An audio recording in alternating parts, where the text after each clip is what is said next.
Bonjour à tous, j'ai le plaisir aujourd'hui de vous présenter un bref panorama à la fois rétrospectif et prospectif de l'évolution de la conjoncture en zone euro et en France. À partir de 2021, nous avons connu deux vagues successives de hausse des prix qui ont déclenché une poussée généralisée d'inflation.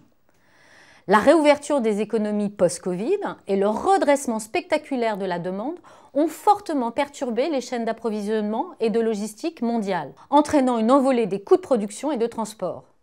Ces tensions sont désormais entièrement résorbées, ce qui met fin à cette inflation par les coûts qui était à l'origine de la première vague d'inflation. La deuxième vague a suivi le déclenchement de la guerre en Ukraine, avec une nouvelle flambée des prix des matières premières, notamment énergétiques, qui a durement touché l'Europe, grande importatrice de pétrole et de gaz russe. Là encore, les nouvelles sont bonnes, avec une normalisation des prix des matières premières, en particulier des prix de l'énergie, qui sont revenus à leur niveau d'avant-guerre.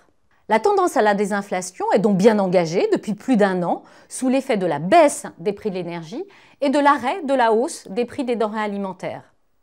Après avoir culminé à 10,6% en octobre dernier, l'inflation dans la zone euro a ralenti pour atteindre 2,4% en novembre.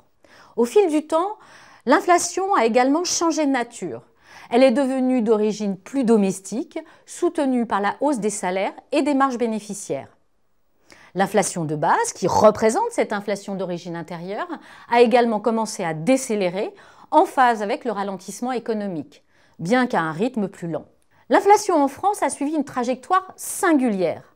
Après avoir été inférieure d'environ 3 points à la moyenne de la zone euro, l'inflation française est désormais supérieure à 3,4% en novembre. Les boucliers tarifaires sur le gaz et l'électricité, mis en place dès 2021, ont servi d'amortisseur à la hausse des factures d'énergie. Et du fait de leur suppression ou de leur assouplissement, avec notamment une hausse de 10% du tarif réglementé de l'électricité en août dernier, la France bénéficie moins que les autres États membres de la baisse des prix de l'énergie, ce qui ralentit, sans l'interrompre, le processus de désinflation. Cette tendance à la désinflation est amenée à se poursuivre et l'inflation devrait revenir à un niveau proche de la cible des 2% d'ici fin 2024, tant en zone euro qu'en France. La Banque centrale européenne, dont le mandat est la stabilité des prix à moyen terme, a remonté ses taux vite et fort pour juguler les pressions inflationnistes.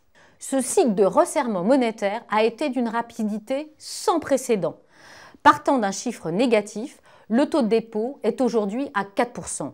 Nous avons probablement atteint la fin du cycle de resserrement, même si la Banque centrale européenne conserve, au moins dans son discours, un biais restrictif afin de contrôler les anticipations d'inflation. Selon nous, il est peu probable qu'elle décide d'assouplir sa politique monétaire avant mi-2024. Côté activité, la croissance a connu un net coup de frein en zone euro. Le choc énergétique et la perte de compétitivité qui en a résulté ont pénalisé l'industrie européenne, notamment allemande. Partout, l'inflation a amputé le pouvoir d'achat et fait chuter la consommation. Et puis les effets du resserrement monétaire ont également commencé à se faire sentir, notamment sur l'immobilier. La croissance en zone euro s'annonce faible cette année, autour de 0,5%, et devrait être légèrement supérieure en France, à 0,9%, grâce notamment aux effets amortisseurs des soutiens publics. En 2024, on s'attend à une légère reprise de la consommation en zone euro et en France. La désinflation et le rattrapage salarial en cours devraient stimuler le pouvoir d'achat et les dépenses de consommation, à supposer que les ménages arrêtent de surépargner. En revanche, le resserrement monétaire n'a pas fini de produire ses effets et devrait peser sur les dépenses sensibles au taux d'intérêt, telles que les dépenses d'investissement des entreprises, mais aussi les achats immobiliers, en attendant un rééquilibrage du marché par des baisses de prix.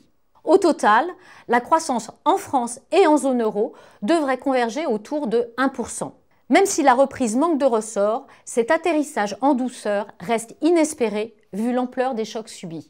Évidemment, ce scénario reste à la merci des risques et soubresauts géopolitiques, avec les points chauds que sont l'Ukraine, le Proche-Orient et la mer de Chine méridionale, mais aussi en raison d'une année électorale chargée à l'échelle mondiale, avec en point d'orgue les élections américaines de novembre prochain. Merci de votre attention. Je vous souhaite à tous une belle et heureuse année 2024.